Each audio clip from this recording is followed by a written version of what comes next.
Muchas gracias. Es un placer estar con vosotros. Hace tiempo una maestra le preguntó a una niña: ¿sabes leer? Y la niña dijo: leer no sabo. Dice: ¿y escribir? Dice: escribir sí. Tanto se extrañó, ¿verdad?, la maestra, que le dijo: a ver, escribe. Y la niña hizo un garabato ininteligible. Le dijo la maestra, sorprendida: ¿qué pone ahí? Dice la niña: si ya le he dicho que no sé leer. Es imprescindible, ¿verdad?, escuchar para educar. Y si el primer aplauso siempre lo recibe el que viene a hablar, yo quiero cambiar eso. Quiero que el primer aplauso siempre lo reciba el que viene a escuchar. Yo quiero que el primer aplauso siempre lo reciban esos maestros y maestras que a las 3 de la tarde, a las 5 de la tarde, salen corriendo para buscar una formación y dejan todo un fin de semana, que hay muchos sacrificando mucho por mejorar su práctica docente, para hacer con actitud de escucha presencia de los niños en la educación. Así que para ellos y para todos vosotros pido un fuerte aplauso. Un fuerte aplauso.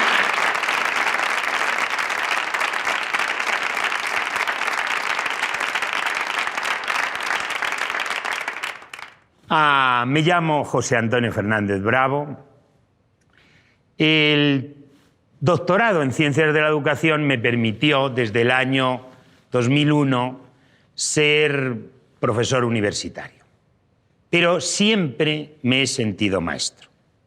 Llevo 35 años en contacto con los niños, los 35 en contacto, de verdad, 18 de ellos en plena jornada, con jornada completa, mirando el reloj en los claustros de 9 a 5, preparando los festivales de Navidad y haciendo regalos del Día de la Madre, que me costaba mucho envolverlos, pero que lo lograba.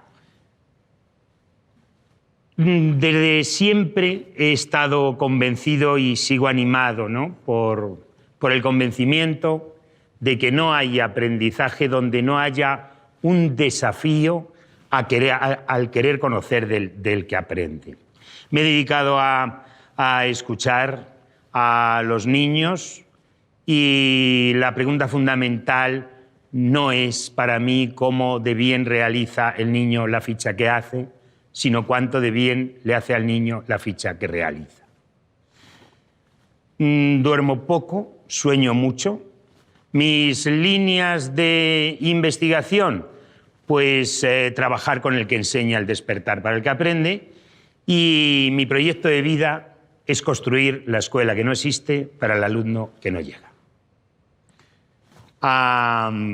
Nací en Pozuelo de Alarcón, un pueblo de la Comunidad de Madrid, un año en el que este pueblo tenía aproximadamente unos 8.800 habitantes. Hoy tiene unos 85.000, un poquito más de 85.000. Si suponemos que el crecimiento anual ha sido de un 4,3%, podréis calcular fácilmente mi edad. Desde niño he sido una persona inquieta, observadora. Me ha gustado escribir. Siempre tenía un cuaderno en el cual yo apuntaba a modo de reflexión lo que la vida me enseñaba cuando dialogaba con el mundo. Este cuaderno, o el símbolo de este cuaderno, lo he traído aquí para compartirlo durante este rato con todos vosotros. Yo recuerdo de pequeño que fue un día de mi cumpleaños, que a mí me daban pasteles y me dieron 2. Y mi madre me dijo: toma, llévale estos 6 a la vecina.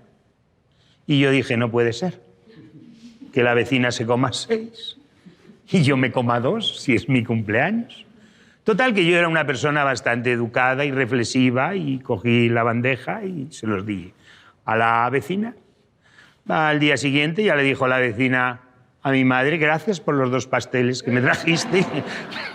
Claro, todavía, ¿verdad?, no se entiende.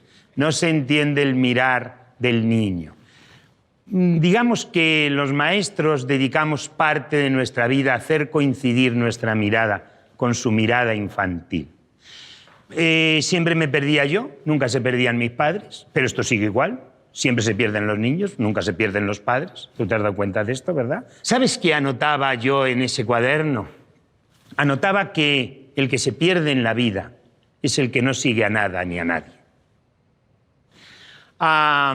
Recuerdo una vez que tenía un profesor que me dijo: esta clase va a ser muy aburrida. El que quiera marcharse, que se vaya. Pues yo me fui. Y oye que no había salido por la puerta y me dice: ¿dónde va? Digo, pues que me voy, si ya dice usted que es aburrida. Y me dice: es una manera de hablar. Es una manera de hablar. Yo tenía que interpretar qué significaba la manera de hablar. Pero yo apunté en este cuaderno, ¿verdad?, que cuando yo fuera maestro, yo buscaría una manera de hablar que me entendiera el que dirijo el mensaje. Fuimos creciendo, llegó el momento de hacer magisterio y lo hice sin ninguna duda y como primera opción y totalmente convencido. Aún a pesar de algunas discrepancias con familiares muy cercanos, porque ellos me decían que el expediente académico que tenía me permitía hacer lo que yo quisiera. Y entonces me decían: ¿no te das cuenta que puedes hacer lo que quieras? Y yo le decía: quiero hacer magisterio. O sea, ¿cuál es el problema? ¿Qué apunté? ¿Qué anoté en este cuaderno? Yo anoté: las decisiones que tomes en tu vida tienes que tomarlas con mucha claridad y para ti, porque con quien vas a estar toda tu vida es contigo. Es contigo con quien vas a vivir toda tu vida. Y estas reflexiones pues nos han ido acompañando. Son lecciones, ¿verdad?, que te ayudan a caminar, que te ayudan a avanzar y a veces a reflexionar sobre otras futuras decisiones. De tal manera que te das cuenta que durante un tiempo tú crees en una idea, que la tomas como verdad y luchas por ella. Pasan los años y te das cuenta que esa idea no era tan perfecta, que esa idea no era tan correcta, y cambias de idea. Pasan los años y te das cuenta que aquella segunda verdad que por verdad tenía no es tanta verdad. Así que anotas en este cuaderno que evolucionar significa simplemente cambiar de equivocación. Y así fuimos evolucionando, cambiando de equivocación. Terminé magisterio y me tocó hacer el servicio militar. Yo ya iba de maestro y entonces me pusieron en un departamento que se llamaba Extensión Cultural, que teníamos la misión de ayudar a obtener el graduado escolar de las personas que no lo habían podido obtener. Pero había una persona que ni siquiera podía estar en esas clases, porque esa persona no sabía leer ni sabía escribir. Así que esa persona venía a escondidas y me decía: maestro, léeme las cartas. Y yo le leía las cartas de su novia. Hasta que un día, leyendo las cartas, quise generar un motivo por el cual despertar alguna que otra curiosidad, de tal manera que le engañaba según leía y yo le decía: dice que esto no va a poder seguir así. ¿Dice eso, maestro? ¿Dice eso, maestro? Digo, claro. Dice, y de verdad, ¿y qué más dice? Digo, mira, ¿no te das cuenta que si no aprendes a leer te van a engañar? Tú tienes que ver cómo podemos hacer para que no dependas de que otro te diga a ti lo que para ti ponen. Y esto es grande. Recién terminado magisterio, no entendía de métodos silábicos, no entendía de globales, no entendía de nada. Y allí hicimos lo que pudimos y aprendió a leer para enterarse de aquello que ponía. Iba a su ritmo, es cierto. Cuando nos despedimos, el abrazo que me dio, que fue la expresión de las mejores sonrisas. Él me dijo, gracias, maestro. Fue el primero que me hizo ser maestro. No agradecí tanto el gracias como el maestro. Yo creo que esa palabra la oí por primera vez y la sentí desde aquel abrazo y desde aquel agradecimiento. He enmarcado esa situación en mi vida, ¿no? Porque es la primera que realmente puso a prueba tu vocación y tu querer decir cosas a los demás. Terminé el servicio militar, que en principio iban a ser 6 meses, fueron 8, luego 9, 11 estuvimos. Encontré rápidamente trabajo y... Bueno, pues el primer curso que me dieron era un primero de entonces Educación General Básica. Y fíjate que en aquellos años eran muy pocos, pero algunos niños venían sin haber hecho lo que entonces se llamaba preescolar, que ahora es educación infantil. Tanto que era el primer día que venían, el primer día que se matriculaban en primer curso de lo que es ahora primaria, era el primer día que pisaban un cole. Yo recuerdo a uno que se pasó toda la mañana llorando, que se quería ir a su casa para jugar con un camión mediano.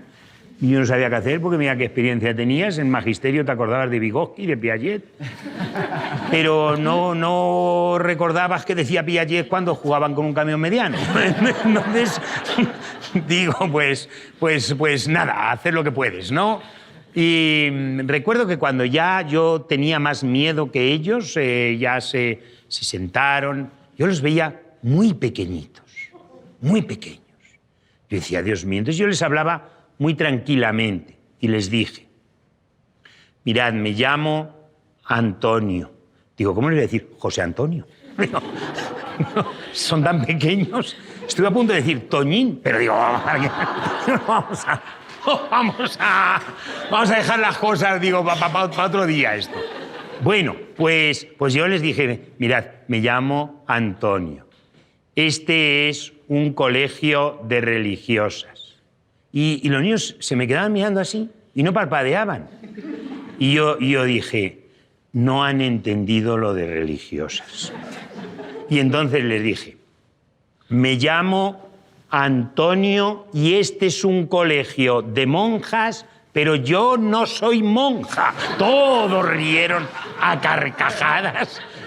Yo me asusté porque yo lo había hecho como explicación aclaratoria. Eran tan pequeños que dije, oye, esto no puede ser. Y yo me asusté, ellos se rieron mucho y ¿qué pasa?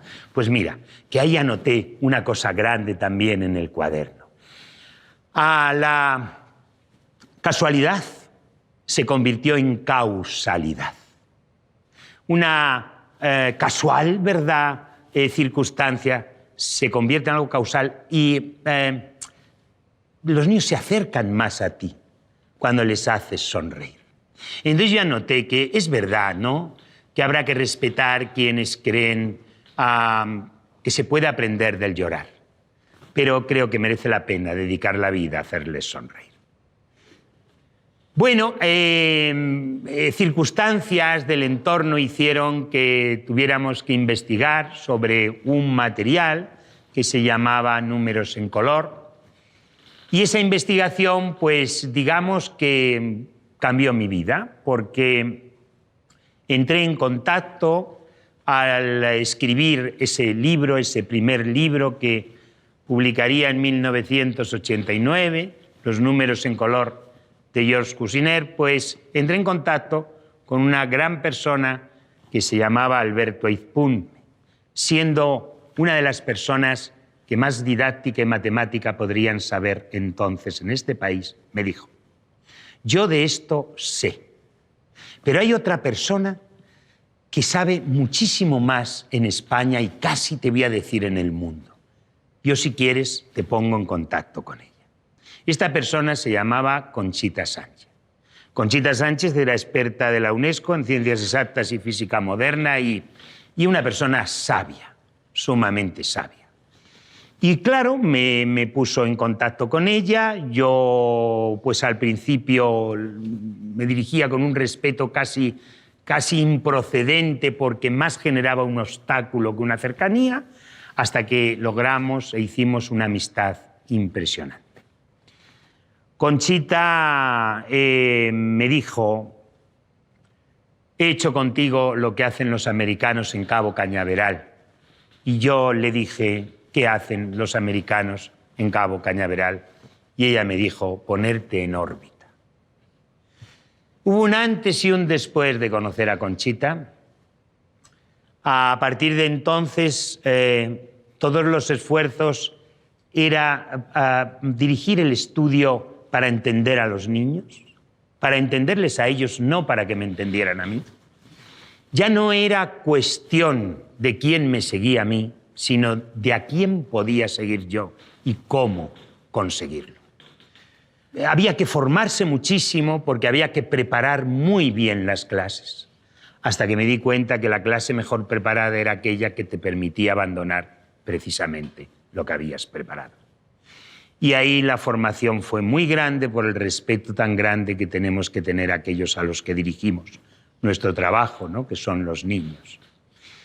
Y bueno, he trabajado, como veis, de maestro, de profesor, investigador. He recibido premios europeos sobre creatividad, sobre didáctica. Hemos publicado algunos libros, más de 120, y hemos aprendido muchas cosas. Pero lo que tengo claro, con una claridad grande, es solo una. De todo lo que os he contado, ¿no? Solo una. Yo creo que no enseñamos lo que sabemos, que enseñamos lo que somos. Que uno no enseña lo que sabe, que uno enseña lo que es. Así que si sigo haciendo algo, es aprendiendo a ser. Bueno, si es importante escuchar para educar, no lo es menos educar para escuchar. Así que estaré encantado, encantadísimo de escucharos, de oír vuestras inquietudes, vuestras preguntas y conversar juntos. Hola, José Antonio, soy Mar, soy maestra de educación primaria. He tenido la suerte de poder ser alumna tuya y quería hacerte una pregunta pequeña, pero a la vez que grande en significado. ¿Qué es para ti la educación? La educación es hacer la vida más agradable a los demás. Si yo soy educado contigo, es porque quiero que tu vida sea más agradable conmigo y yo facilito ese avance. Y si tú eres educada conmigo, pues vas a hacer lo que yo intento, ¿verdad?, contigo. El problema es cuando se juntan dos personas educadas, no hay problema. El problema es cuando uno es de educación y el otro no. Ahí tendríamos que... Entonces, ¿a qué tiende la educación? Pues a hacer la vida más agradable a los demás. Yo creo que hay dos objetivos básicos de la educación, además de otros muchos, ¿no?, y sumamente respetables. Uno es hacernos más listos y dos, mejores personas.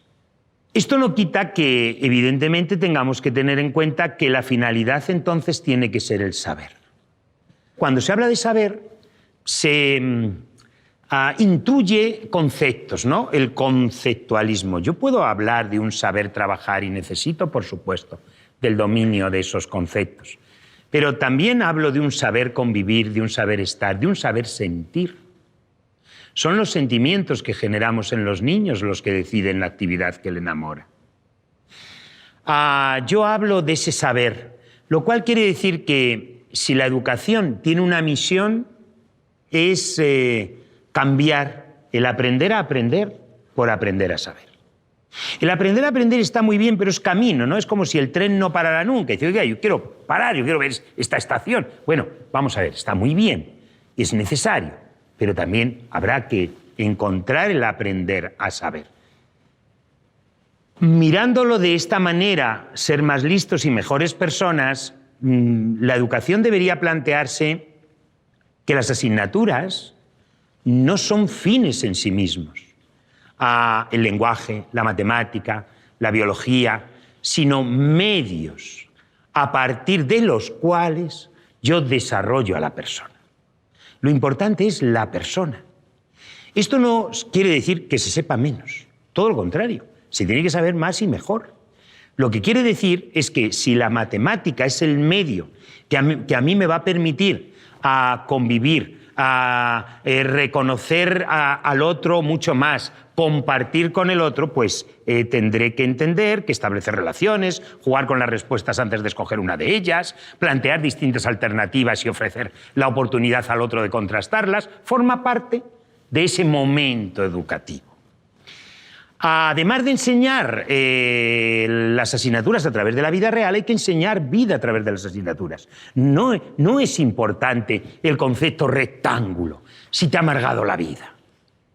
Yo creo que es importante que a través del rectángulo tú seas más listo y mejor persona. Hace tiempo yo entré en un aula y les dibujé a los niños muy pequeñitos un rectángulo. Y cuando dibujo el rectángulo me dicen los niños, te faltan los ojos y la nariz y la boca. Y cantaron todos. El rectángulo tiene ojos, el rectángulo tiene orejas, el rectángulo tiene nariz, el rectángulo es feliz. Y yo callado. Y nos la enseñó Aurora. Nos la enseñó Aurora. Yo callado. Yo no quise investigar con Aurora. No, yo les escuchaba atentamente. Pero mira, yo tenía dos opciones. Opción A, decirles claramente que Aurora estaba equivocada. Que el rectángulo no tiene ojos. Escucha, no. Y menos orejas. Es la opción A. Y además también les iba a decir que el rectángulo es una palabra que identifica una forma, que la forma es una propiedad de los objetos, que se constituyen los objetos pero no son los objetos. ¡Qué maravilla! Pero yo tengo la opción B. La opción B. Y la opción B es: el rectángulo tiene ojos, el rectángulo tiene nariz, el rectángulo es feliz. Y yo les dije, pero eso es una maravilla. Y entonces dijeron todos, ¿te gusta? Digo, claro. Digo, a ver si me la aprendo, ¿me ayudáis? Y yo me aprendí la canción del rectángulo, que tenía ojos, que tenía orejas, que era feliz, y la cantamos todos, perfecto. Al día siguiente, yo entré en el mismo aula y les dije, oye, ¿os acordáis de la canción de sí? Digo, oye, yo me sé otra. Dice, sí. ¿Tú te sabes otra? Digo, sí. Digo, oye, ¿tú quieres aprenderte mi canción? Todos dijeron que sí. ¿Sabes por qué dijeron todos que sí? Porque yo me quise aprender la suya. Por eso ellos querían aprenderse la mía. Es muy difícil a veces combinar el ser más listo y mejor persona. Es muy difícil. Porque, en definitiva, la metodología del respeto debería estar presente en cualquier metodología flexible, eficaz, activa, innovadora, que pudiera intervenir en la educación. Esto es, para mí, la educación, hacer la vida más agradable a los demás. Y espero que te la haya hecho a ti un poco más. Hola, José Antonio. Mi nombre es José Ángel Juárez. Hace ya casi 10 años que estuve contigo en la universidad. Nos dabas creatividad en psicopedagogía. La verdad es que fue una asignatura muy profunda. Pero más profundos fueron los momentos que compartimos en la cafetería, donde de verdad con muchos compañeros nos hacías pensar diferente. Actualmente soy jefe de estudios en un colegio aquí en Madrid y sí que me gustaría saber qué es para ti un buen profesor, un buen maestro.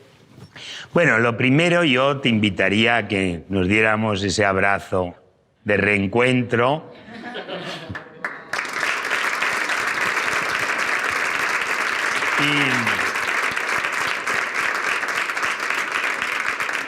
Y que te quedaras aquí conmigo, para que sientas de nuevo cómo te sentías cuando te sacaban a la pizarra. Ojo, por preguntar, ¿ves?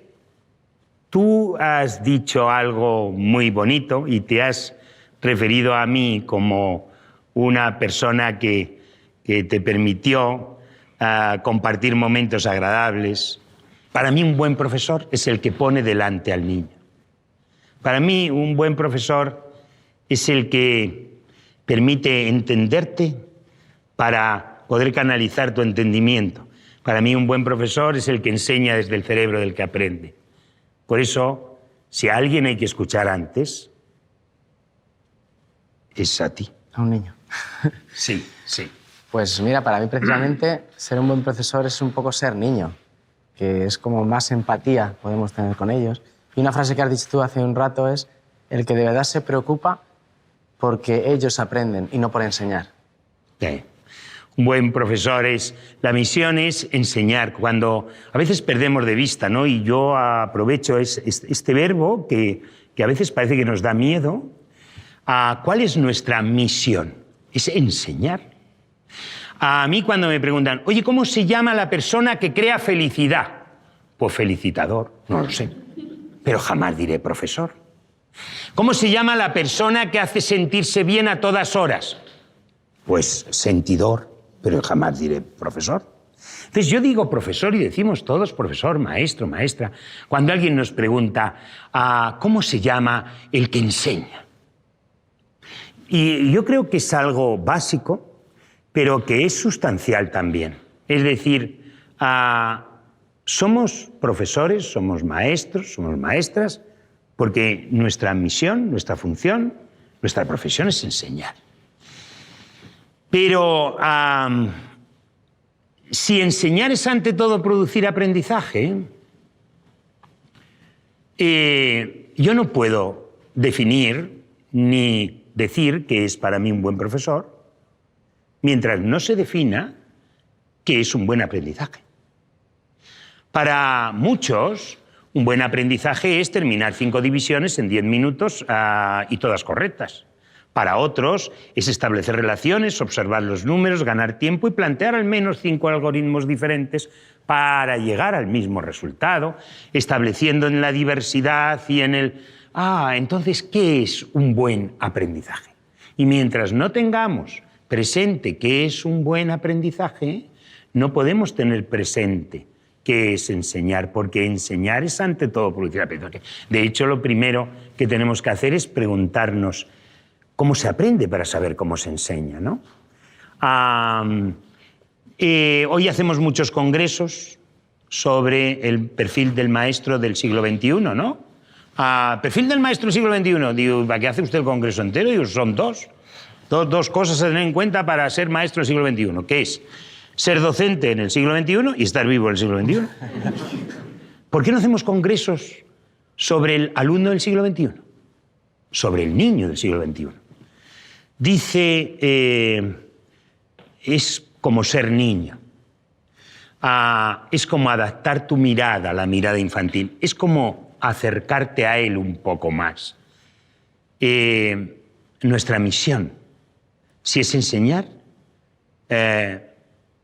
solo es fiable cuando producimos aprendizaje. Yo creo, o he conocido, ¿no? Como 2 tipos, ¿no? de profesores, de maestros, de maestras, por favor, cuando digo niño, niña, niños, que son los maestros que quieren y los maestros que aman. El maestro que quiere desea y el maestro que ama da. Lo envuelve todo con generosidad. El maestro que quiere, digamos que empieza una clase cuando suena el timbre y termina una clase cuando suena el timbre. Pero el maestro que ama empieza la clase cuando despierta en sus alumnos la necesidad de participar. Una clase no empieza con los deseos del que enseña. Una clase empieza con las necesidades del que aprende. Termina la clase cuando despierta la curiosidad por escuchar la siguiente. Cuando el niño te dice, cuéntamelo otra vez, y tú dices, mañana. Cuando te dice, ponme otro, y tú dices, mañana. Y mañana de verdad que vamos a decir, sí, ahora acaba la clase, porque he despertado la curiosidad de escuchar la siguiente. El maestro que quiere, la maestra que quiere, le preocupa mucho el acierto. Prepara a los niños para responder. Les prepara para acertar. Por eso es muy difícil que estén preparados para aprender. El maestro que ama ve que en la equivocación hay un proceso de aprendizaje y que hay que partir del error y que lo grande es que no saben y que la escuela tiene sentido porque se va a pasar del no saber al saber, del saber al saber más. Y entonces envuelve de generosidad todo lo que ofrece. El maestro que quiere le importa el lucir de los procesos. El maestro que ama le importa el alumbrar de los resultados. Y es muy distinto el lucir de los procesos, del alumbrar de los resultados. El maestro que quiere te pone la clásica serie, triángulo, círculo, triángulo, círculo, triángulo, círculo, sigue tú. El maestro que quiere desea la respuesta. Y el niño que pone triángulo, círculo, le pone carita contenta. Y el niño que no pone eso le pone carita triste. El maestro que ama dice triángulo, círculo, sigue tú. ¿Y sabes lo que hace? Recoge todos, los pone en una pared y permite que los niños expliquen lo que han hecho. Y entonces un niño dice triángulo, círculo, cuadrado, rectángulo, porque no están, y todos aplauden. Y entonces el otro dice triángulo, círculo, porque es el que pone hasta el final y ya lo pones todo y terminas. Y todos aplauden. Y otro dice triángulo, círculo, porque siempre los pones los que están de igual y todos aplauden. Y el maestro que ama no le importa que todos tengan la misma respuesta. Le importa preparar para la vida de tal manera que lo importante no es que coincidan con la respuesta, que la vida les va a aplaudir como hoy les aplauden sus compañeros, porque son capaces de explicar lo que hacen. Yo creo que esta es la grandeza, ¿no?, de ese buen maestro. El que entiende que la explicación, la argumentación, la contrastación, que el aplauso de lo diferente, que mañana no puedo hacer una asamblea diciendo que lo diferente es bueno cuando aplaudo lo que es igual. El aplauso de la coherencia, de la consistencia, de la autenticidad, de la honestidad, todo eso viste al niño, como tú muy bien dices, José Ángel, viste al maestro. A mí me gustaría que juntos buscáramos, yo no la he encontrado, la palabra que tenemos para ¿cómo se llama a la persona que permite que los demás crean en sí mismos?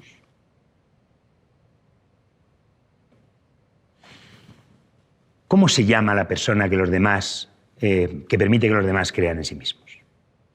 Quizás buen profesor, no lo sé. Pero no hay una palabra. Y yo creo que deberíamos conquistarla. O al menos yo, ¿verdad?, no la conozco. Todo conocimiento está esperando de nuevas formas más firmes, precisas y rigurosas, en definitiva más sencillas. Un buen profesor es, para mí, y partiendo de ti, de esa gran idea, ¿no?, de partir del niño, de ofrecerte a aquel, es aquel que ama lo que hace, amando a aquel al que dirige lo que hace, que permite que sus alumnos crean en sí mismos y que busca para el aprendizaje caminos más bellos y sencillos. Un aplauso a José Ángel.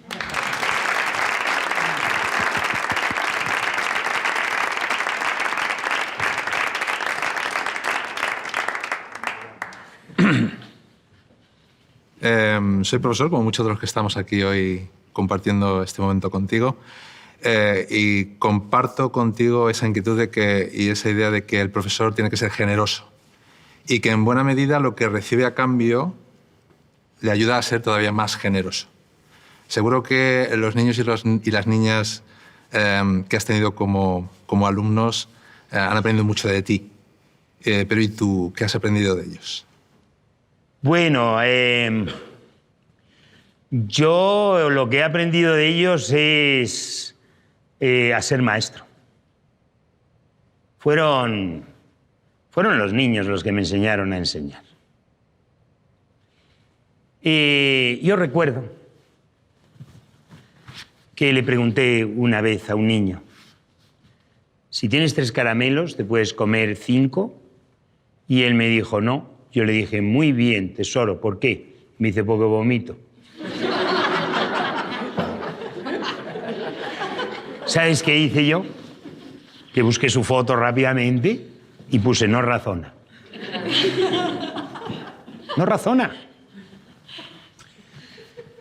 Días más tarde, su mamá me explicaba que se había hinchado a chucherías, que había pasado una mala noche, que le había dicho tú no puedes comer muchas chucherías porque te vas a poner malito.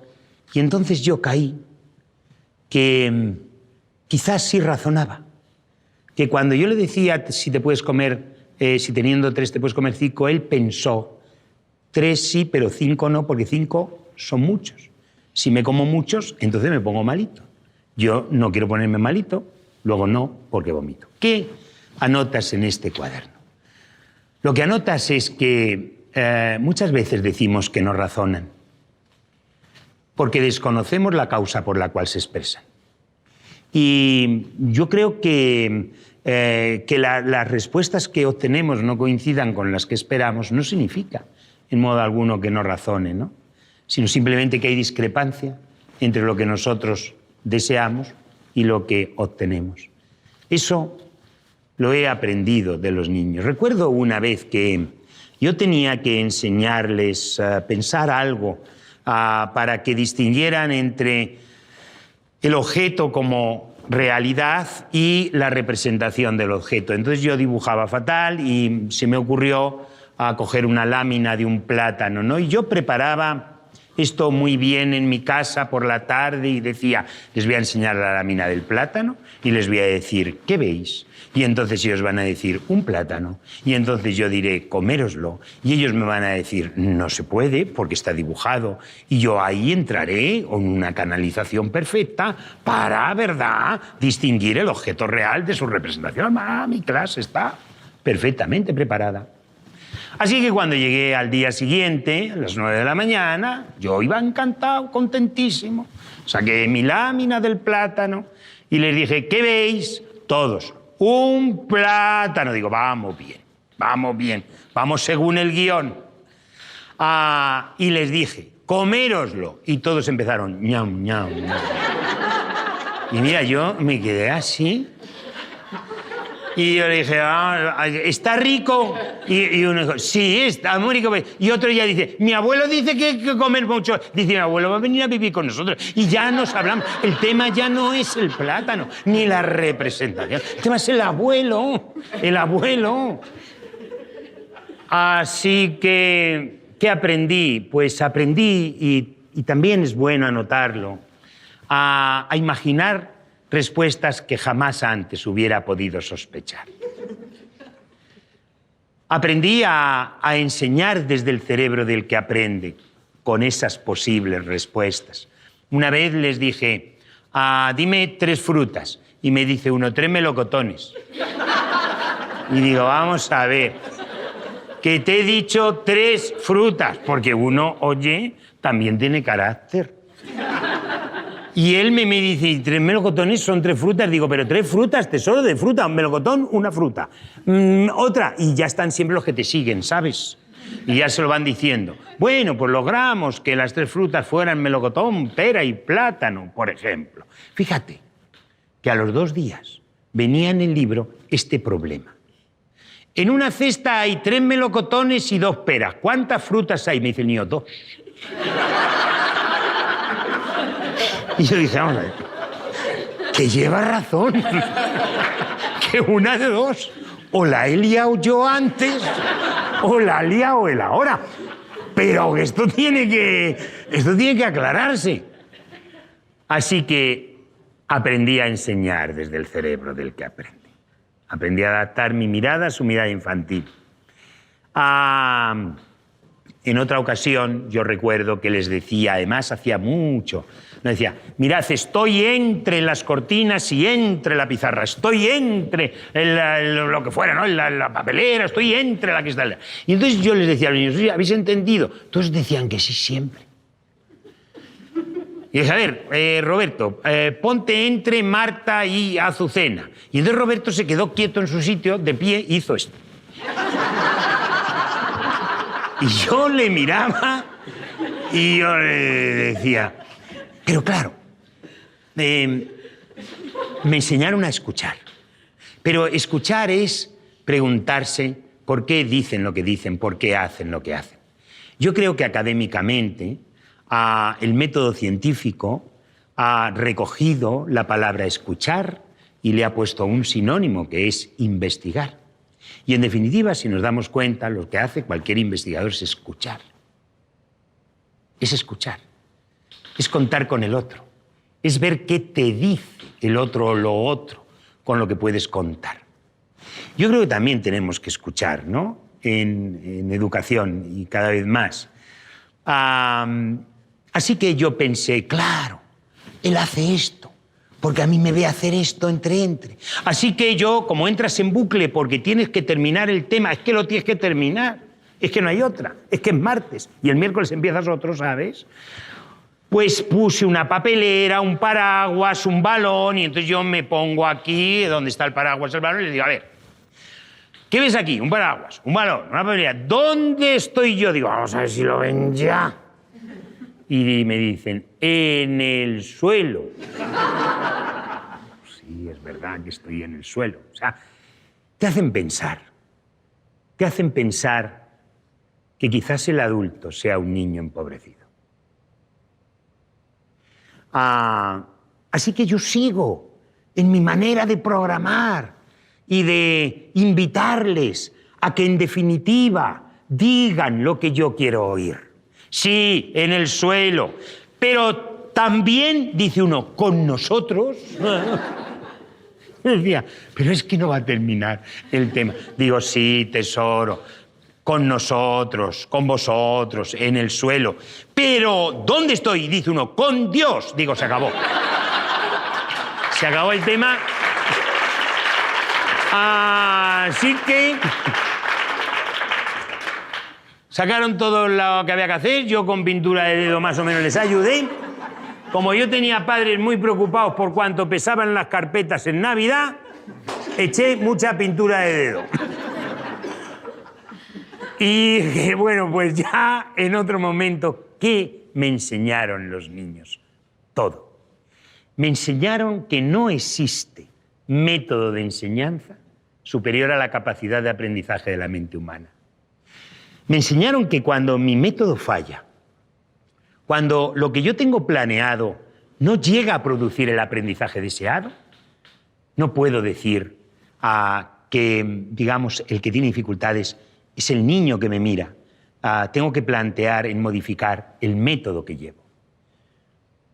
Porque yo creo que no hay método de enseñanza superior a la capacidad de aprendizaje de la mente humana, ¿no? Y esto me lo enseñaron. Me enseñaron a callar para que hablaran ellos. Son tus silencios los que conquistan su voz. Me enseñaron todo. Y me siguen enseñando todo. Hola, José Antonio. Bueno, soy Laura Lozano, estoy en cuarto curso de educación infantil y hasta hace apenas unos meses tuve la suerte de tenerte como profesor. Primero decirte que has hecho que esta profesión sea aún más bonita de lo que ya es. Y después quiero hacerte una pregunta. Tras tu experiencia y todo el recorrido llevado, ¿qué recomendación me darías a mí como futura maestra? ¿Qué recomendación te daría a ti como futura maestra? Bueno, en primer lugar, yo también estuve encantado de tenerte como alumna, ¿no? Y te recuerdo perfectamente, tanto y tan encantado, que lo que voy a hacer, si me lo permite tu compañero que tenemos aquí, solo te voy a pedir que me dejes el sitio. ¿Qué tienes que decir? Gracias. Bueno, Laura, ¿qué consejos te podría dar? Bueno, en primer lugar, que estamos juntos. Y yo me he querido sentar aquí junto a ti porque uno de los consejos es que tenemos que enseñar más a pensar juntos, más que a escribir separados, ¿no? Yo creo que es un consejo que podríamos tener en cuenta. Dentro de poco vas a gozar de un título que te va a permitir, ¿verdad? Bueno, pues desarrollar y construir y conquistar tu profesión docente, que se empezará a hacer con ese título, ¿verdad? Ese título nos dice que hemos estudiado, pero no lo que somos. Yo te diría que dominaras tu materia, que estudiarais mucho, que la palabra estudiar, que luego estudiar, hay que incorporarlo, que no nos debe dar vergüenza decir que enseñamos, decir que estudiamos, para dominar nuestra materia. Y para escuchar al niño, ¿no? Yo creo que son dos expresiones que me gusta decir porque resumen mucho, pero al tiempo son también muy costosas, porque nunca dejas de dominar tu materia, con lo cual nunca vas a dejar de sentirte maestra. Yo te diría que, pues que les ayudes a comprender, que la mente humana ha nacido para comprender, que es imposible que nos guste lo incomprensible, que quizás por eso hay tantas agonías con la matemática, ¿no? Porque es a lo mejor una de las asignaturas que más incomprensión genera, ¿no? Y tú y yo pues hemos hablado durante muchas horas sobre esa didáctica, sobre cómo enseñar, sobre cómo escuchar. Yo te diría que aprendieran a saber hacer lo que saben decir, que en definitiva aprendan lo que son las cosas, no solo su nombre, que busquemos esa autenticidad también en los conocimientos, que también la tienen, ¿no? Y que, bueno, pues nos hagan más listos y, ¿por qué no?, como comprensión, mejores personas. Yo recuerdo una vez en el patio del colegio, pues estábamos cuidando, ya te digo que yo también he tenido mis días de la madre y muchos patios, ¿verdad?, que cuidar. Cosa que me enorgullezco totalmente, ¿no? Porque esa experiencia ha dotado mi vida de un sentido y una sensibilidad también especial, que es el contacto directo con los niños y que hoy me permiten compartirlo con vosotros y que quizás, pues a mi juicio, ¿verdad?, muchos de los profesores universitarios que se dedican a didácticas experimentales deberían haber tenido, ¿verdad?, igual que se exige un MIR ahora para los alumnos, que se exigiera también una mínima experiencia de aula para estos profesores. Pero bueno, esto me enorgullece y yo recuerdo que se dirige hacia mí un alumno, un niño, porque no era alumno mío, y me dice de que soy profe, ya sabes cómo hablan los chicos en el patio contigo y tal. Yo le hablo y digo, oye, pero no juegas. Dice, si es que me han eliminado y tengo que esperar a que eliminen a otros, ¿sabes? Ahí estaba el hombre. Y digo, oye, ¿a ti te gustan las matemáticas? Y me dice, no me gustan las matemáticas. Digo, yo me callé y me dice, yo tengo un secreto. Digo, sí, ¿cuál es el secreto? Y dice, mira, lo que yo te digo es, cuando tú en las divisiones, ¿verdad?, cuando tú en el divisor tienes 2 números, tú en el dividendo tienes que poner gorrito a 2. Dice, cuando tú en el divisor tienes un número, tú en el dividendo tienes que poner gorrito a 1. Y cuando tú en el divisor tienes 3 números, tú en el dividendo tienes que poner gorrito a 3. Yo le dije, es un buen secreto. No se lo cuentes a nadie. Y él me dijo, no, si ese no es el secreto. El secreto es que no siempre funciona. Y no sé por qué, Laura. Yo creo que grande es dotar de comprensión. Yo te diría que distinguiéramos mucho el procedimiento del objetivo, ¿no? Como futuros maestros, como futura maestra, como todo un camino grande y largo que te va a quedar para compartir, ¿verdad?, con los que aprenden y que va a ser muy bonito porque tú tienes la metodología de la vocación. Eso es verdad, yo puedo afirmarlo como profesor tuyo, y es cierto. Pues distinguir el procedimiento del objetivo, porque el objetivo no suele cambiar. Es decir, hay que segar. Lo que pasa es que si segáramos de la misma manera que se segaba hace 100 años, pues evidentemente no íbamos a obtener los objetivos deseados. Hay que calcular, hay que pensar, hay que dividir, por supuesto que sí, pero el problema es ¿Cuál es el procedimiento, no? Todo procedimiento tiene fecha de caducidad, pero a veces cometemos el error de quitar el objetivo. Pensar, calcular, discutir, reflexionar, leer, hablar, escuchar, son objetivos. Los procedimientos cambian con el tiempo, ¿no? ¿Qué pasa? Que como son importantes los objetivos, yo te diría, Laura, ya que me das esta oportunidad de compartir contigo esa inquietud tan bonita, que en el desarrollo del currículum pues pudiéramos añadir otros objetivos para el que enseña, como provocar sonrisas en el que aprende, como abrir tu mente para escucharles, como despertar la curiosidad, como despertar la creatividad y desarrollar la creatividad y las creatividades, y la curiosidad y las curiosidades, y la inquietud y las inquietudes. Yo te diría que incluyéramos, ¿verdad?, también el objetivo de que crean en sí mismos, lograr que sean también los creadores de algo y que sean conscientes de ello.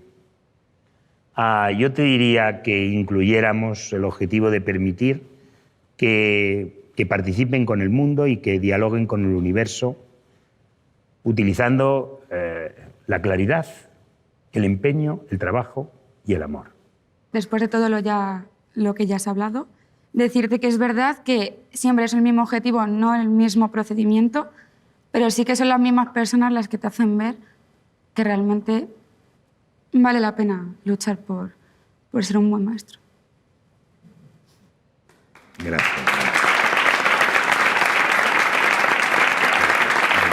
No llores, que me contagias a mí. Bueno, muchas gracias, Laura. Yo quiero darte un beso y quiero pedir para ti un fuerte aplauso.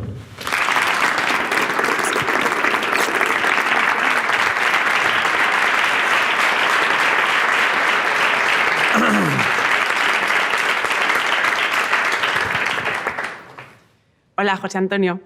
Me llamo Teresa. Soy madre de 3 niños. Tengo una hija que se llama Ana y la han enseñado a hacer los problemas matemáticos ayudándose de los dedos. Y ahora le dicen que ya no debe utilizarlos para hacer los cálculos. La verdad es que yo, que hago operaciones en mi trabajo, me ayudo de los dedos para hacer las operaciones. Y me gustaría saber qué opinión tienes tú como profesor de matemáticas. Contar, lo que es contar, digamos que es establecer una correspondencia, ¿no?, entre el sonido de los números naturales 1, 2, 3 y los elementos. Quiere decir que, por definición, cuando los niños utilizan los dedos para contar, están haciendo algo correcto, porque es imposible establecer una correspondencia entre elementos sin los elementos. ¿Qué ocurre? Que de repente alguien oye que no es bueno contar durante mucho tiempo. Y la única manera que tenemos es que un día, a las 10 de la mañana, un miércoles, tú ves al niño así, ¿verdad? Y tú le dices, ¿qué haces? Y el niño dice, si no me lo chupo. Dice, no, ¿qué haces? Con dedos. Y él se queda así, parado, porque nunca nadie le dijo, hasta ese día, que no podía. ¿Qué hace? Pues es imposible, no se le ha enseñado una técnica distinta a contar. O sea, humanamente y inteligentemente lo que hace es que se los esconde. Y cuando va haciendo así, ¿sabes? Tú le ves, pero sin dedos. Entonces tú lo permites. Y la lección que le estamos dando es, puedes hacer lo que quieras, siempre y cuando yo no te vea, aunque eso no sea correcto. Contar sin dedos es como decir salta sin levantar los pies del suelo. Entonces esta, digamos, es el primer abordaje, ¿no?, que debemos entender. El segundo, ¿es correcto que se utilicen los dedos o la técnica de conteo mucho tiempo? Bueno, pues aunque es verdad que los 10 dedos que tenemos en la mano fue el origen, ¿verdad?, de nuestro, dicen, sistema de numeración, si el origen fueron los dedos, la evolución es el sin dedos.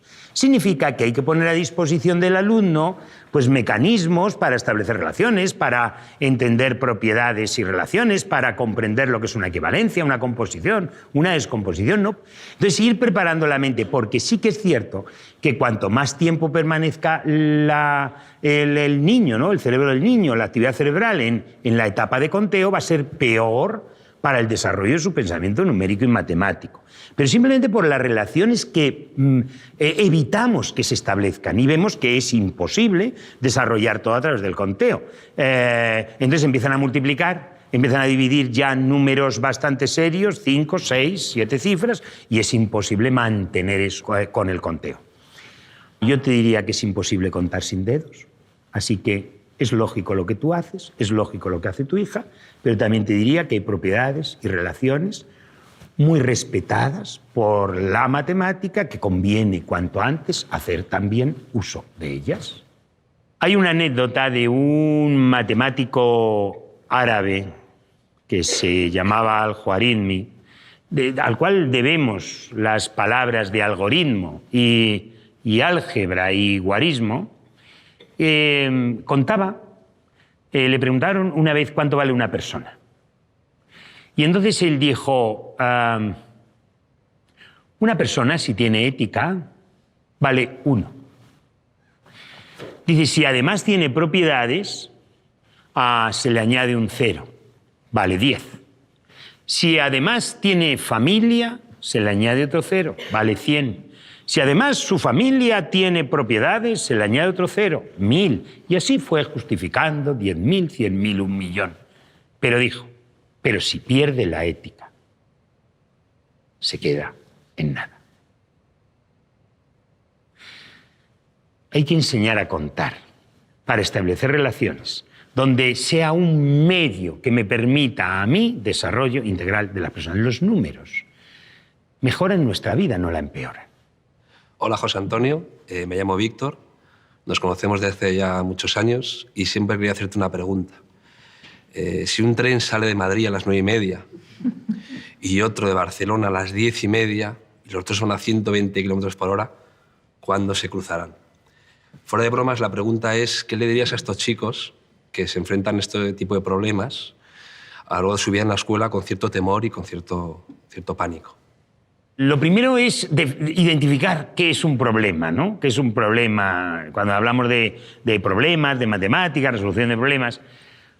Bueno, muchas veces yo creo que hacemos muchas cosas que no son problemas porque tiene que cumplir dos condiciones. Una primera es que el que lo resuelve, el niño, la niña, el sujeto que tenga que resolverlo, tiene que entender perfectamente qué hay que hacer. Esa es la primera noción básica y condición. Y la segunda es que no sepa cómo hacerlo.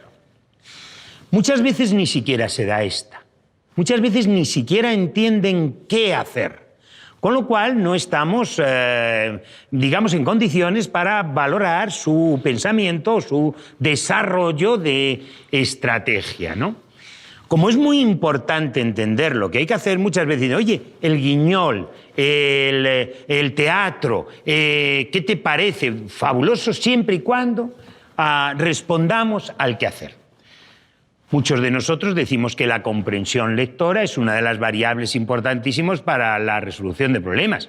Pero ojo, eso es solo si el problema se presenta por escrito. Porque para que tú sepas qué hay que hacer, tú tienes que leer con comprensión. Pero si yo lo presento visualmente, la comprensión lectora no es una variable. Es decir, el qué hacer es fundamental. Yo creo que deberíamos tener en cuenta estas dos condiciones. Pero no puedes saber cómo, con lo cual a algunos alumnos se les dice qué buenos son en resolución de problemas. Pero si saben qué hay que hacer y también saben cómo, no están resolviendo ningún problema. Estamos evaluando con un sobresaliente a la realización de ejercicios, la realización de sumas. En una cesta hay 3 manzanas y he hecho 2, ¿cuántas manzanas hay en esa cesta? Pues es una suma, no es un problema. Y sin más, si sé hacerlo, si sé lo que hay que hacer. Bueno, pero cierto esto, entonces, si tenemos cuidado, ¿no? y podemos mirar hacia atrás y traer de la experiencia, ¿no? ¿Qué te ha dictado?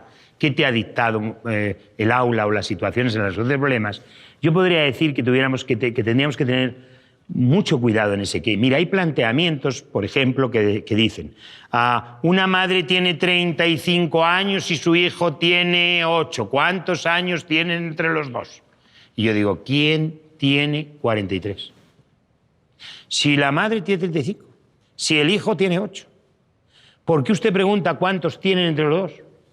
¿Qué hay que hacer? Dice sumar. Digo, ¿y quién tiene 43? ¿Cómo interpreto ese 43? El planteamiento es fundamental. Y ahí deberíamos tener mucho cuidado todas aquellas, instituciones que de alguna manera generamos materiales para que el niño sepa qué hacer. En una clase hay 20 niños, salen todos menos 2, o salen todos o no salen todos. ¿Salen todos menos 2? No, no puede ser, entonces no han salido todos, faltan 2. Todas estas circunstancias, ¿verdad?, obligan muchas veces a intentar convencer, sin realidad y sin evidencia, de algo que tendría que tener ausencia de ambigüedad. Yo diría esto. Yo recuerdo una vez que tenía un niño, adolescente, 16 años, le costaba bastante la resolución de problemas, y yo le dije, voy a ver si es capaz de establecer relaciones entre la pregunta y la información del enunciado. Y le dije, si tienes 30 euros en un bolsillo y 40 euros en el otro, ¿cuántos años tienes? Digo, ya verás, lo va a pillar. Digo, los euros y los años. Él me miró muy serio y me dijo, 70. Y yo digo, ¿tú tienes 70 años? Dice, ¿de verdad? Digo, sí, de verdad. Dice, ¿de verdad? 16. Digo, ¿y por qué no dices 16? Dice, pues haber puesto usted otros datos. Y yo tenía alumnos de cuarto de educación primaria con 9 años. Y recuerdo que un día les dije, vamos a inventar una historia con esta pregunta. ¿Cuántos euros perdió Miguel? Así que cuando copiaron la pregunta, todos se pusieron a inventar la historia que permitía responder a esa pregunta. Pero cuando fueron a inventarla, yo les dije, lo único que quiero es que esa pregunta se resuelva, se responda con una suma. Todos con 9 años soltaron el bolígrafo. De repente, me miraron y me dijeron, no se puede. Y yo les dije, ¿por qué? Y me dijeron, porque es de perder. Digo, ¿y? Dice, tú has dicho que se sume. Bueno, yo no suelo corregir, suelo utilizar más el ejemplo, el contraejemplo y la canalización de sus ideas. Y les dije, claro, lleva razón, que es de perder y entonces no se puede responder con una suma. Digo, fíjate, esta mañana he perdido 3 euros y esta tarde he perdido 2 euros. Así que al final del día he perdido 1 euro, les dije a los niños de 9 años, todos sorprendidos y al unísono casi dijeron, no, has perdido 5. Digo, no puede ser, porque es de perder y es de restar. Y 3 menos 2 es 1. Uno me mira y me dice, es verdad. El silencio es absoluto. Pero hay uno que de repente dice, pero a ver, si tú ya por la mañana has perdido 3, ¿cómo vas a perder 1 en total? Y dice otro, y por la tarde 2. Digo, ya, pero ¿cómo es de restar? Bueno, ahí se armó una bastante seria, una discusión bonita, un debate, rojos algunos con la camisa por fuera, y uno que ya a la media hora no podía más, todo rojo, y dice, yo ya sé lo que hay que hacer. Mira, un silencio enorme, porque todos estaban deseando que alguien supiera lo que hay que hacer. Y entonces él me dijo, dice, mira, si a ti te preguntan cuántos euros has perdido, tú tienes que decir 5, dilo. Me hizo decirlo porque estaba obsesionado que no pudiera continuar con su idea. Y yo dije, 5. Dice, vale, pues ya. Dice, pero si lo escribes en el cuaderno de matemáticas, tienes que poner 3 menos 2 igual a 1. Asociamos a veces cantidad de palabras como verbos a determinadas operaciones, generando, ¿verdad?, más ambigüedad que ausencia de ambigüedad, cuando eso es ante todo lógica y razonamiento. Toda resolución de problemas tiene como fin indagar, razonar, contrastar, investigar, comprobar, descubrir. Es grande. Pero fíjate, deberíamos ir del problema al cálculo. Deberíamos ir del saber dividir a hacer divisiones. Deberíamos ir del saber sumar a hacer sumas. Deberíamos ir de lo que se descubre, ¿verdad?, a lo que queda por descubrir. Y una vez que supiéramos resolver, entonces que nos enseñaran a calcular lo que ya sabemos resolver. La primera fase para resolver un problema dicen que es comprender el problema. Yo discrepo, porque creo que la primera fase para resolver un problema, mirando, ¿verdad?, la experiencia que el niño me ha dado, es querer resolverlo. Y que los maestros deberíamos, las maestras, profesores, profesoras, trabajar muchísimo en hacernos esta pregunta cuando viene un problema. No qué voy a hacer para que él lo comprenda, sino qué voy a hacer para que él quiera resolverlo. Hola, José Antonio. Soy Ana García, Hola. Soy orientadora en un cole. Y una de las cosas que más admiro de los niños y niñas es esa curiosidad, la capacidad innata que tienen por descubrir. Quería preguntarte, tanto como padres como profes, ¿cómo podemos ayudar a estos niños y seguir creando esa curiosidad que tienen para que no desaparezca? Vamos a ver, son dos palabras muy bonitas, ¿no?, que se deben incorporar, que es curiosidad y descubrir. Ahí has dicho dos cosas importantes, curiosidad y descubrir. Bueno, yo creo que deberíamos desarrollar la observación, que deberíamos desarrollar la imaginación y que deberíamos desarrollar la comprobación, la argumentación, de tal manera que no todo puede ser fantasía, ¿no? Yo creo que el desarrollo de la fantasía, de la imaginación es grande, cuando también incorporamos a su lado un filtro que me puede permitir no valorar con qué me quedo, qué me sirve y qué no me sirve. Pero sobre todo, el desarrollo de la observación. Yo recuerdo una vez que le decía a los niños, ¿qué ves? Vamos a jugar. ¿Cómo te llamas? ¿Cómo te llamas? Sí. ¿Qué ves? ¿Qué ves? Un cuaderno doblado. Sí. Lucía, venga, por favor, dime, ¿qué ves? Un cuaderno que lo tienes doblado. Un cuaderno marrón que lo tienes doblado. Un cuaderno marrón que lo tengo doblado. Con la mano... Lo cual quiere decir que lo que ves es... Sí. Es... No sé. O sea, ¿pero qué ves? Pues un señor que tiene Un señor, cuaderno. Lucía, un señor. Bueno, vamos a analizar esto. Vamos a pedir yo pido un aplauso para Lucía.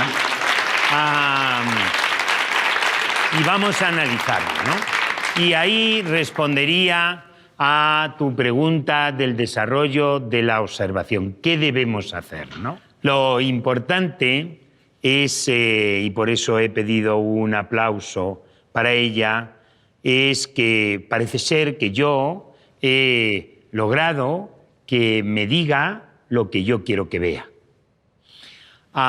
Cuando nosotros decimos desarrollar la observación, en modo alguno es eso. En modo alguno es intentar que te digan lo que tú quieres que vean, sino respetar en todo momento lo que ven. Yo creo que la pregunta más importante es ¿qué ves? Respetarlo y poder canalizarlo hacia la búsqueda del conocimiento, ¿no? Sin embargo, yo he intimidado a Lucía, la he intimidado, porque la primera vez que Lucía ha hablado ha dicho un cuaderno doblado. Pero yo la intimido, como muchas veces, ¿verdad?, cuando nos miran y nos hacen de nuevo la pregunta, y yo le he dicho, Lucía, ¿qué ves? Entonces Lucía piensa, yo le he dicho un cuaderno doblado. No parece tan mayor, con problemas de oído. Si me lo vuelve a preguntar otra vez, es porque la respuesta que le he dado no le convence. Todo eso está aprendiendo el niño. ¿Sabes qué es importante? Que nos preguntemos qué aprenden ellos, que jamás yo sospecharía que pensaba enseñar. ¿Qué de lo que yo enseño aprenden? Es algo que nosotros podemos programar, pero también nos tenemos que preguntar qué están aprendiendo de nosotros que jamás nosotros sospecharíamos que habríamos enseñado, ¿no? Y lo que yo le he enseñado a ella es, cuando le he vuelto a preguntar, ¿qué ves? Pues ella ha repetido, un cuaderno doblado, y añade, y marrón, como diciendo, a ver si acierto rápidamente con lo que quiero oír. Bien, ¿qué aprende Lucía?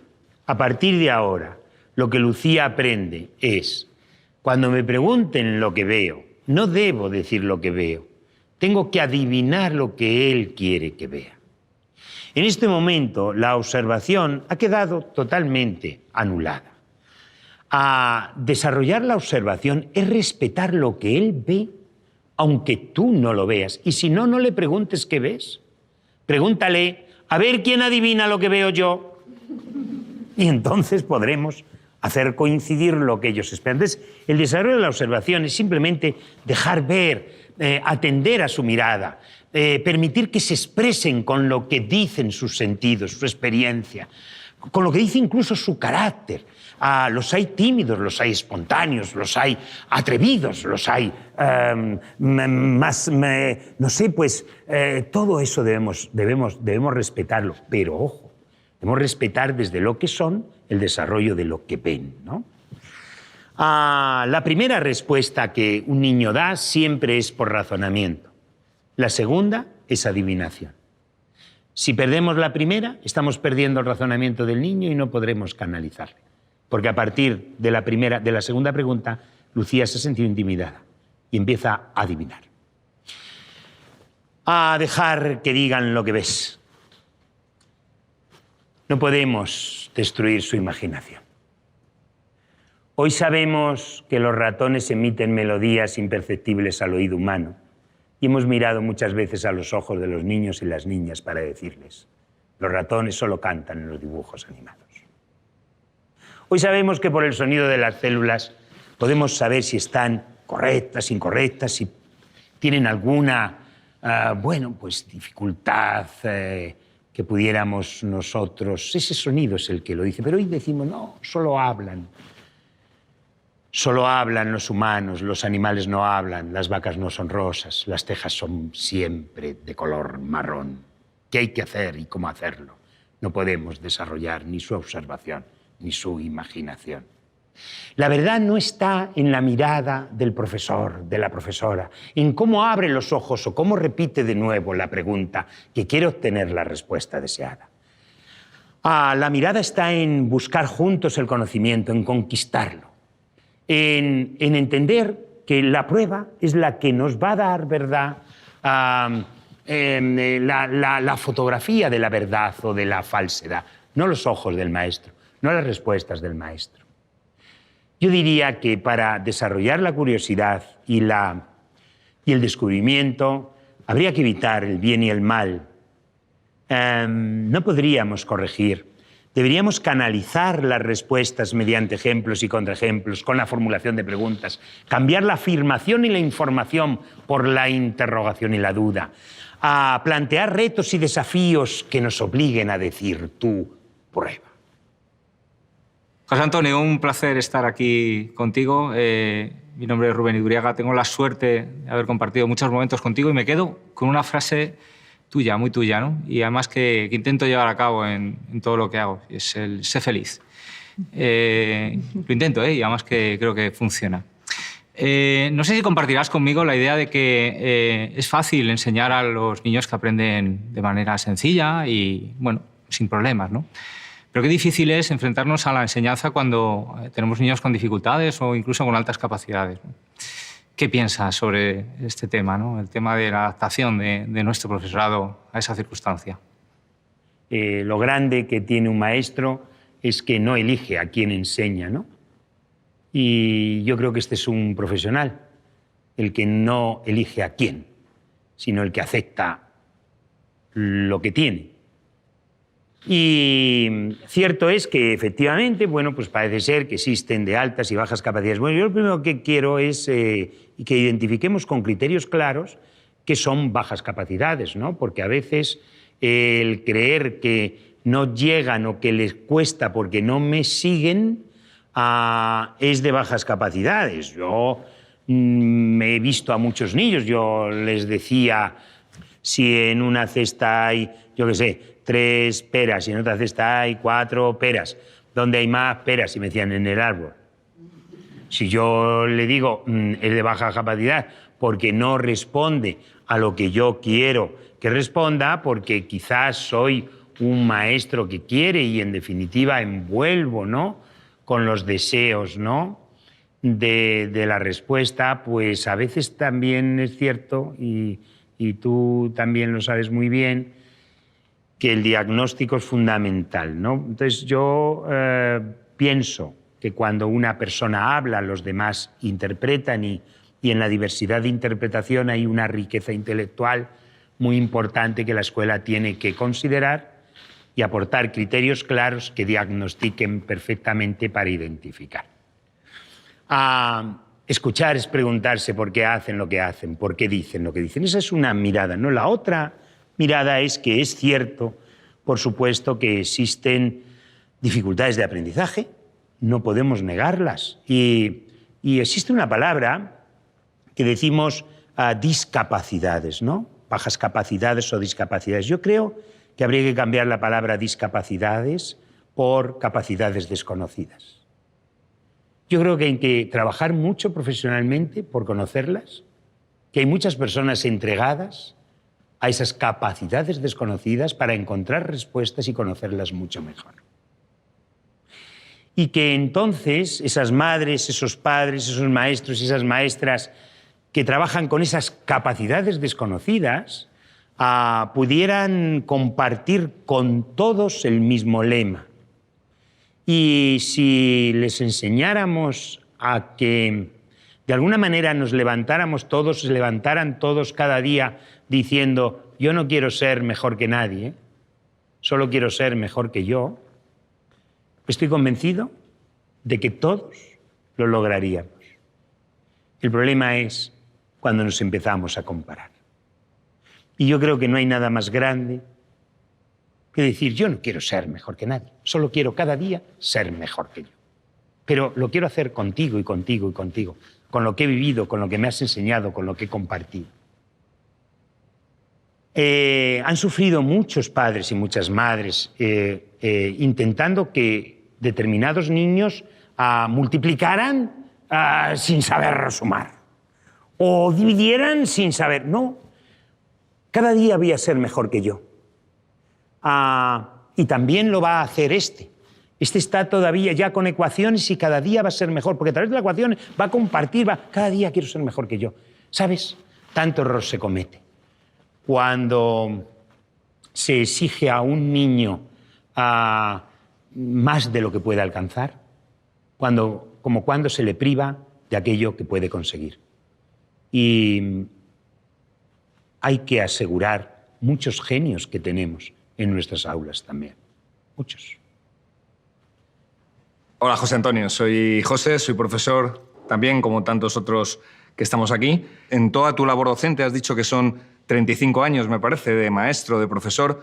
¿Qué es el momento más especial o qué recordarías así con un recuerdo muy, muy apetecible, ¿no? Que es lo que nos estás contando. ¿Cuál sería ese momento?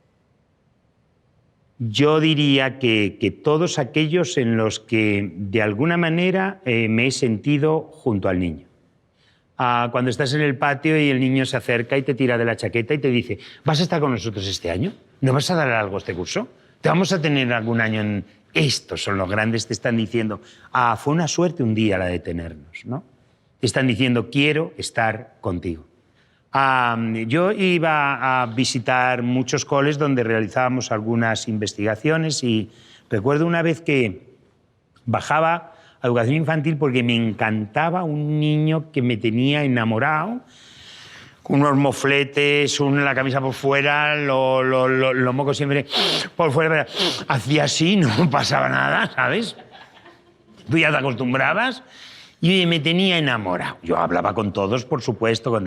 Y un día, pues le bajé y le dije, oye, me tengo que ir hoy, no me voy a quedar mucho tiempo con vosotros. Y entonces él se levantó, me tiró del jersey y me dijo, quédate. Y yo dije, no puedo, tesoro, porque mira, hay mucho atasco, coche. Digo, es imposible. Tan serio me vio que me dijo, vale, pero cuando tú seas pequeñito como yo, vienes a mi cole para jugar juntos. Y le dije, claro, cuando yo sea pequeñito como tú, vendré a tu cole para jugar juntos. Después me monté en el coche y dije, qué curioso, ¿no? Qué curioso. Nosotros queremos hacerles mayores y ellos lo que quieren es que nos hagamos pequeños. Así que lo más grande es aquellos momentos en los que me han permitido ser pequeño. José Antonio, el placer es muy grande estar contigo y la pregunta que yo me he planteado es de todos los maestros que has tenido muchos. Al principio puse el término de profesores y no me pegaba, sino de los maestros, y me puedo referir a todo tipo de maestros o leídos o compartidos o tal. ¿Habrá alguien que te ha hecho más mella en tu vida, que te ha marcado? Entonces, pues no lo sé, esa experiencia ya es de tipo personal, que nos gustaría escucharla también.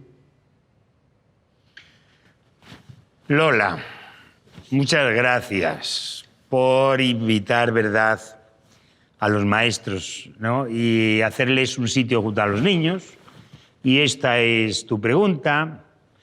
Bueno, yo he tenido muchos maestros a los que guardo un gran aprecio y adoro. Y también debo decir que de otros, de muchos, he aprendido qué cosas a imitar, de otros quizás qué cosas pues te gustaban menos para evitarlas, ¿no? Y más que para imitarlas. Pero yo creo que grandes han sido muchos, casi te voy a decir, han sido todos. Porque si estás abierto, de todo se aprende, ¿no? Pero yo, como he dicho, ha habido un antes y un después de Conchita. Ha habido un antes y un después de Conchita. Entonces yo recuerdo que Conchita, yo iba a verla por las tardes cuando terminaba la clase, y una vez le dije, tiene que perdonarme, Conchita, porque he tenido mucho que corregir y entonces he llegado tarde. Y ella me miró y me dijo, tan mal enseñas que no se pueden corregir solos. Era una sabiduría especial. Yo guardo la grandeza del maestro que te hace sentir, que te hace percibir, que te hace pensar, ¿no? Y que te envuelve con lo que te da, que es para ti y que tú sabes que es para ti. Pero fíjate, te lo da sin quitártelo. Te lo da para que tú lo pienses, te lo da para que tú lo elabores, te lo da para que tú lo conquistes. Y es por eso que lo saboreas mejor. Yo recuerdo una vez que ella me decía que tenían que verlo todos los niños. Entonces yo he visto tal, he visto esto, he visto... Y dice, ¿lo han visto todos? Y yo decía, hombre, todos, no, hay dos que me han faltado. Y tienen que verlo todos. Digo, ¿y cómo hago yo si faltan dos? Siempre me decía, tienen que verlo todos. Y recuerdo una semana antes, ¿verdad?, de que falleciera, pues hablábamos en Los Molinos juntos y ella me decía, yo le dije, lo que no entiendo, Conchita, es que tengan que verlo todos. Digo, porque claro, hay 3 que no vienen, 5 con hepatitis, 1 con... Y ella me dijo, hombre, todos, va a ser muy difícil.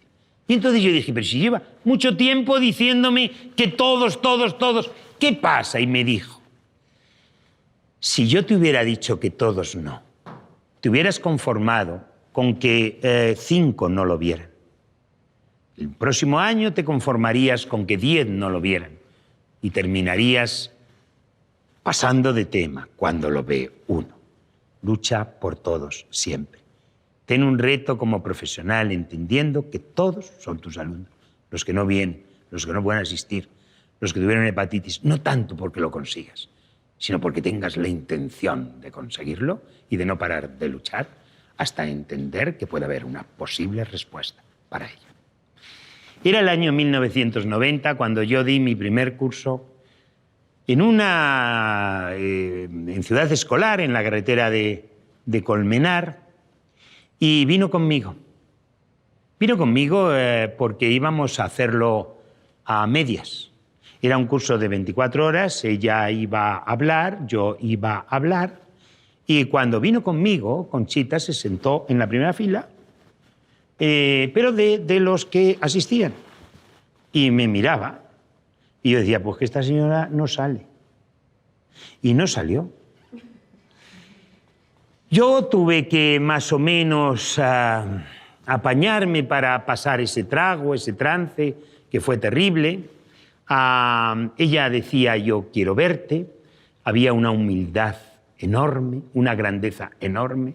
Una persona que había trabajado con los más grandes, con Rey Pastor, con Puchadán, con Gateño, al lado de Choquet, de los más grandes entonces, se sentó para escuchar a un principiante, porque ella quería enseñarme a escuchar.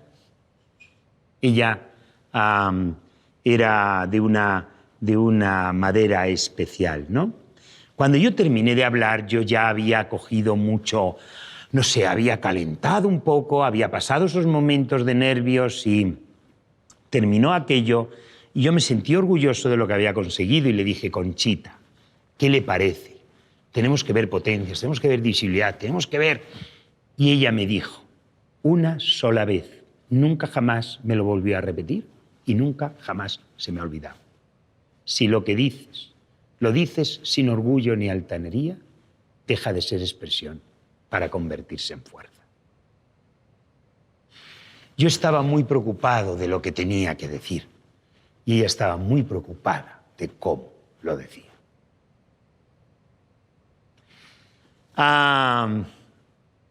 Estos fueron un antes y un después, ¿no? con Conchita.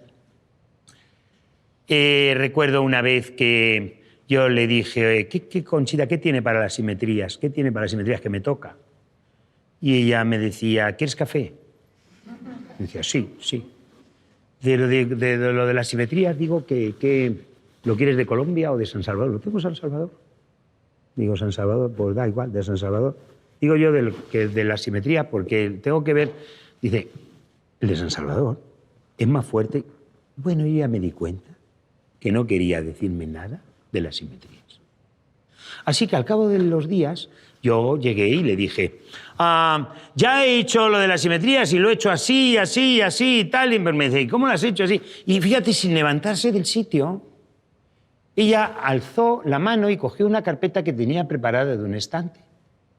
La puso encima de la mesa del salón de la calle Doctor Cortezo número 13, que era donde vivía, y me dijo, así lo hacía yo.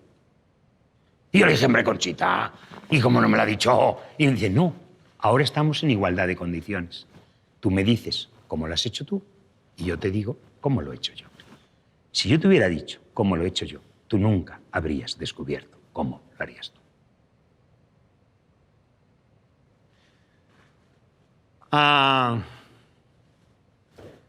Conchita.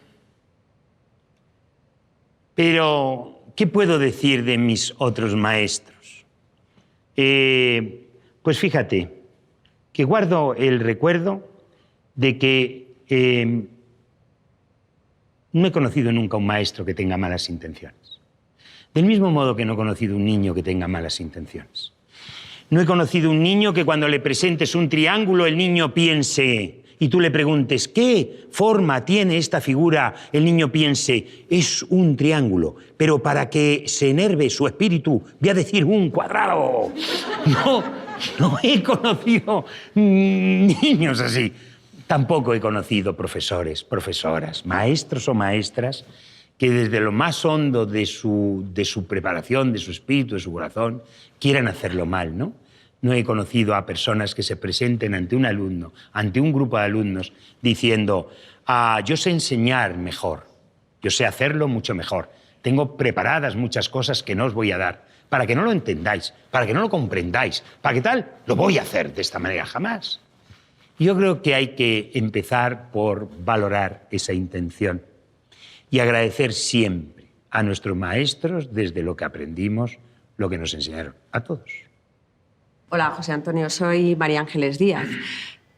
Como ya sabrás, hay muchas prácticas en educación que buscan la felicidad del alumno, pero sin embargo se olvidan de la transmisión de conocimientos. ¿Qué piensas tú de todo esto? ¿Qué dota de felicidad? ¿Encontrar la respuesta sin esfuerzo alguno? Pues hay esfuerzos necesarios y esfuerzos innecesarios. La escuela debe trabajar muchísimo por evitar los esfuerzos innecesarios. Pero es imprescindible un esfuerzo necesario. Si es el esfuerzo necesario el de abrir la boca para que yo pueda comer, aquel que no abra la boca no va a comer. Entonces, tenemos que ir compartiendo eso con sentido y con sensibilidad, educando para escuchar y con mucho sentido común, mucha entrega al que aprende. Felicidad es comprender. Felicidad es cuando miras al niño a los ojos y ves que lo ha visto y él te mira diciendo lo he visto. Felicidad es darse cuenta que hay dos clases de mirada infantil, la que lo ve y no puede hablar y el que no lo ve, ¿sí? Felicidad no tiene. La felicidad no se programa con el abrazo. La felicidad se programa cuando se le motiva y se le invita a participar, a que pueda hablar, a que quiera expresar lo que quiere decir, a que no hay ninguna imposición, obstáculo para que eso suceda. A veces generamos obstáculos, pero ponemos el obstáculo a que el obstáculo se supere. Es el metaobstáculo.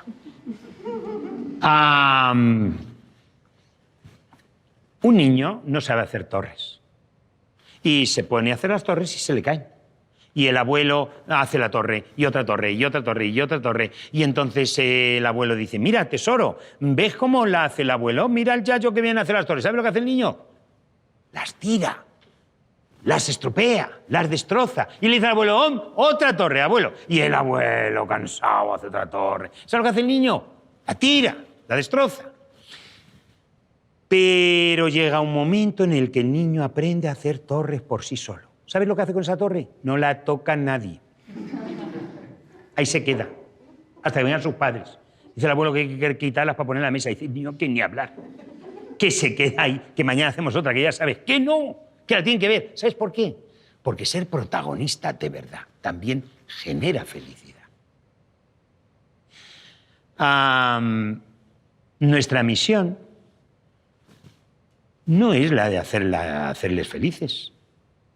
A mi juicio, nuestra misión es la de actuar emocionalmente con mucho amor y mucho respeto sobre el espíritu del aprendizaje, para que eso que hagamos les haga más felices.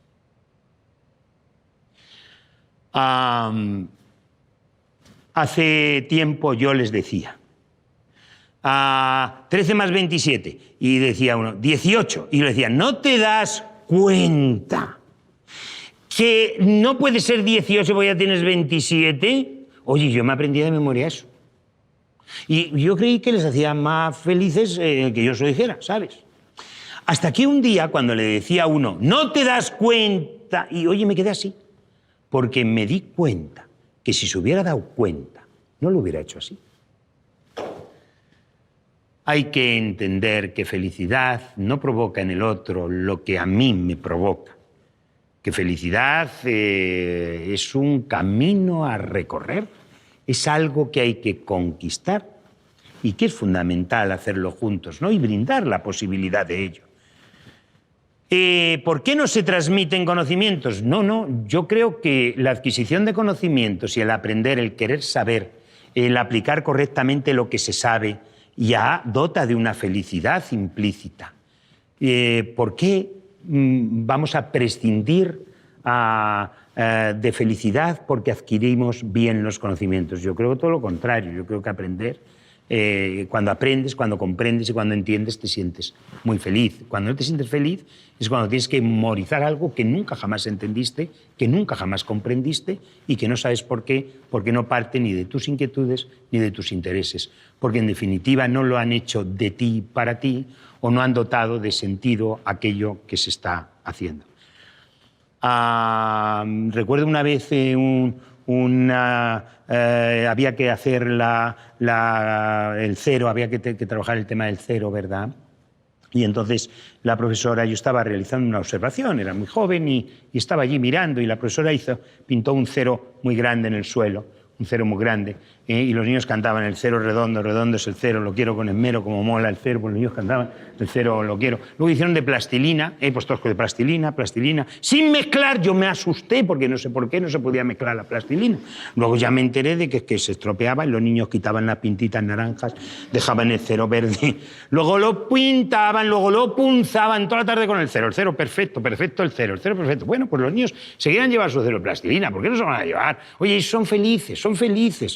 Su felicidad, no, porque mañana vamos a trabajar con el cero. Tienes que dejarlo. Y todos lo dejaron al lado de su foto, donde colgaban su babi, allí se quedó el cero, lo arropaban con el babi, adiós cero. Pero ellos felices, salían a las 4:30, te quiero, decía su madre, gracias, dice, no es a ti, es a cero. Bueno, a las 9 de la mañana la profesora quiso avanzar en el conocimiento, les miró a los niños y les dijo, mirad, os voy a contar un secreto de mayores. Esto al día siguiente. El cero no existe. Todos los niños miraron a su cero. Todos miraron a su cero. Yo desperté, les miré a ellos, vi como si una ola de sensatez entrara, ¿verdad?, en ellos. Y yo dije, ¿cómo es posible que no exista si está ahí el cero? Por eso todos miraron a su cero. Había uno de noviembre, porque los hay de noviembre y de enero, de noviembre, que la mirada va sospechando. Porque él miraba el suyo y le veía. Y él decía, ella lo ha perdido, me lo quiere quitar o algo, porque no es posible que el cero no exista. Porque el mío sí existe, el mío está. Otro lloraba, era de enero. Porque a lo mejor pensaría, hombre, pues si ayer lo trabajamos, ayer existía, ayer lo dejamos ahí y hoy ya no existe, pues ha fallecido durante la noche. Es algo que solo los de enero lo pueden entender, ¿verdad? ¿Qué les hace feliz? ¿La plastilina? ¿Para qué? ¿Para decir del cero algo que nunca es ni ha sido? ¿O les hace feliz la comprensión?